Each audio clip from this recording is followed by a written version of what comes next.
This amazing basil focaccia recipe is a beautiful recipe, especially at the holiday time. Turning it into sandwiches is so easy. Join me.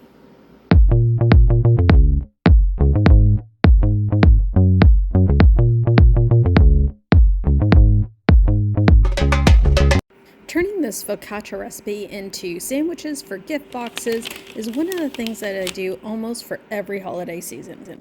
We're going to start this easy recipe by adding warm water into a measuring cup with lots of room to add other ingredients. Then I added white sugar and continued to stir until it was 3/4 dissolved. Once I felt like it was mostly dissolved, it was time to add the yeast right into the same measuring cup. Make sure there's enough room for the yeast to grow and get activated. Once it's stirred for about a minute, 30 seconds to a minute, leave it alone. Let's work on the dry ingredients. Of course, it always starts out with your all-purpose flour. Next, I added basil. You can also add garlic salt, garlic powder, oregano, rosemary, thyme. Any of those herbs really goes well. A little bit of salt on top of that, and then begin to mix this mixture really well. The more you mix the flour and the herbs get dispersed right throughout all of the flour, the better it's going to taste. I add some of my olive oil straight into the dry flour and continue to mix that through. With another 30 seconds to 60 seconds of mixing, the oil is mixed right through the mixture.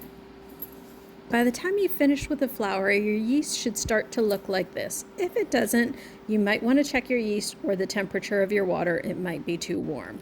Add your wet ingredients now to your dry ingredients, slowly but surely, and I usually add it to the center and it just sort of spreads throughout, and combine it carefully and slowly. If you go quickly at this point, you're going to be covered in flour. I keep mixing with a wooden spoon until it's a bit of a shaggy mixture before I take it out and start kneading it on a board. If you find that your dough is a little bit sticky, add a little bit of flour so that it doesn't stick to your hands or to the board. Continue to knead for 3 to 5 minutes.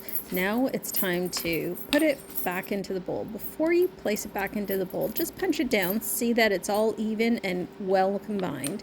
Make sure you put a little bit of oil into your bowl so that it doesn't stick to the bowl. Place it in the bowl.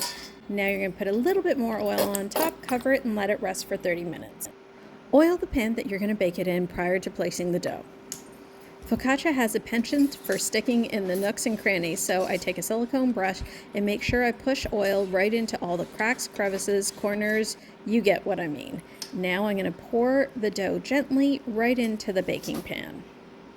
It's time to stretch the dough out so that it gets into all the corners of the pan. It might look like it's not enough dough for this pan, but bear in mind that once it rests for the second time, it will expand into the shape of the pan, and there's more than enough dough for a 9x13 focaccia.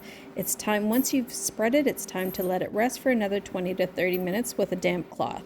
In the meantime, you can start cutting the vegetables that you want to put on top. I always find that green onions make for such pretty decorations on top of which it flavors it so nicely. So I just cut thin strips of the green onion, as you can see being done here. Next, I use orange cherries or yellow cherries for flowers. The vegetables and herbs that I put on top, I pick based on color and flavor. I want them to have complementing flavors and complementing colors. So a little bit of bell pepper goes a long way, and cutting them into strips makes them just so much prettier on the surface. Orange and red peppers always do really well in the oven, and they come out looking absolutely beautiful on the focaccia. Once you've got them all cut up, put them aside. It's time to uncover our focaccia, see how it's doing. Add a little bit more oil to the top. It's time to do that iconic punch down for the focaccia, where you have your oiled fingertips punching down into the dough, creating little wells where all the olive oil is going to sink into. Next, I take my vegetables and start decorating my focaccia. Even though I'm going to end up cutting them into sandwich-sized pieces, it does look very pretty, and it adds so much more flavor when you're using fresh herbs. It's time to bake it in a preheated oven now. When you pull it out of the oven, the smell of your entire kitchen is almost intoxicating. Let it rest for a few minutes before cutting it. The sound of the knife carving those first few slices is almost magical. Make sure you save a piece for yourself before you make sandwiches. I turn these into sandwiches and then into gift boxes, and they are the most well-received gifts during the holiday season. The recipe is, of course, in the description box below, but join me for more great, interesting recipes. I always love bringing to you recipes that I know are going to turn out, I know that you're going to love. I look forward to seeing you again, and I hope you're having an absolutely awesome day.